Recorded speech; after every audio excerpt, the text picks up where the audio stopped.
A day in my life as a Filipino wife diri sa Amerika. Pagmata na ko karong buntaga, wadayon ko ni bangon kay gahuna-una pa ko unsay buhaton karong adlaw. Naaraman god akong bana kay iyang client iaraman gikita through Zoom call. It's 11:54. Yeah, it's still morning. It's not afternoon. What you want for food? Breakfast or lunch? What is it? The soup from yesterday. Oh.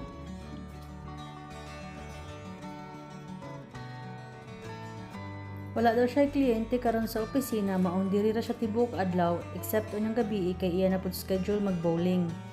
Kay nakakita man siya og kaunon niya paniudto sa ref, wala na ko galuto og pagkaon niya. Nangabri na lang ko bintana kay lahi ra jud ang kahayag sa suga. Dili jud hilig mga brig bintana akong bana, pero kay ngitngitan man ko ug sayangan ko sa natural light ug makatipid sa kuryente, abrihan jud nako ni. Gi-on dayon nako ang TV kay ganahan ko magpa-music ug worship song mabuntag or anytime nga manglimpyo ko sa balay.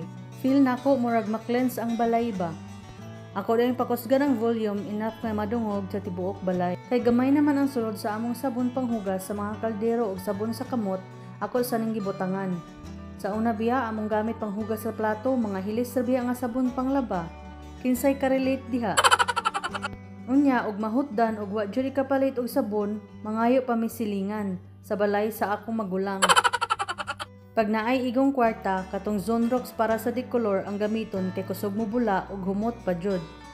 Paita bitaw no mga bittersweet memories.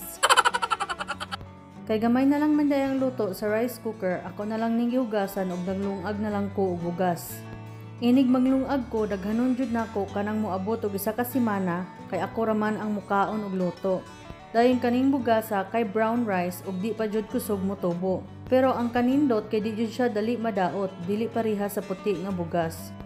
Ang tubig nga akong gihugas sa bugas, akong gisalod kay ako maning gamiton pangbubo sa bulak. Humanog tak-ang sa bugas, gahiwa na dayon ko og batong nga akong na-harvest sa among garden kay akong ilamog sa noodles.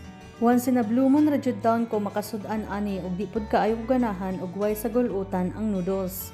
Giluto na dayon nako ug ako pud gisabay pagprito ang bulad. Para ra jud ingnon nga medyo healthy ang gikaon maong gisagulan og batong. Before na ko giprito ang bulad, ako sa gidagkutan ang kandila og insenso kay para di manimahot diri sulod sa balay.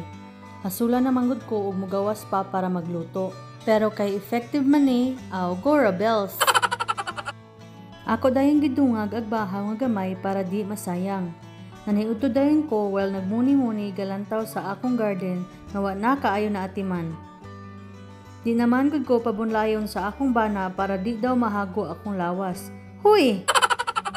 Bitaw kay ug ako makalihok sa garden, tuwad dire, tuwad didto ug di mo sulod taman di mo ngitngit ang palibot. Maong igo na lang ko mag-harvest karon sa mga bunga sa akong mga tanom ug gikolekta ang mga nalayos nga bunga para sunod tuig puhon. Humanog kaon, nagpatabang akong bana about sa iyang work kay kasagaran basta about na gani sa social media ug online ako iyang ginapangutana. Mutabang jud ang Disney princess no, kay di palang tatagaan og allowance, maora ba na iyang ipadala sa Pinas? Charot. Man sa trabaho, nigawas mi kay kuhaon namo ang mga mail sa mailbox. Nice kaayo ang panahon oy, blue kaayo ang panganod. Malingaw pug ko maglantaw sa decoration sa among mga ubang silingan. Paglakaw sa akong bana kay para mag-bowling, naghikay na pud dayon ko para mag-walking. Kung ang uban nga mag-exercise kay magpa-music, ako maglantaw og Grey's Anatomy. Salida akong lantawon dayon inig mahuman ang isa ka episode, manapod ko sa akong exercise. 50 minutes pud biya. Nanihapon ako gamay kay lisod pod ug human sa exercise manihapon og dako. Dali ra ba dayon ko katulgon. Before ko nisulod sa kwarto para manghimasa, giunsa nako ang dishwasher para manghugas, dayon gihipos ang mga hiposonon. Nanghimasa jud daan ay nagbasa og Biblia para inig katulgon, diretso na dayon higda. Daghang salamat amahan sa panalangin karong adlaw. That's it for today.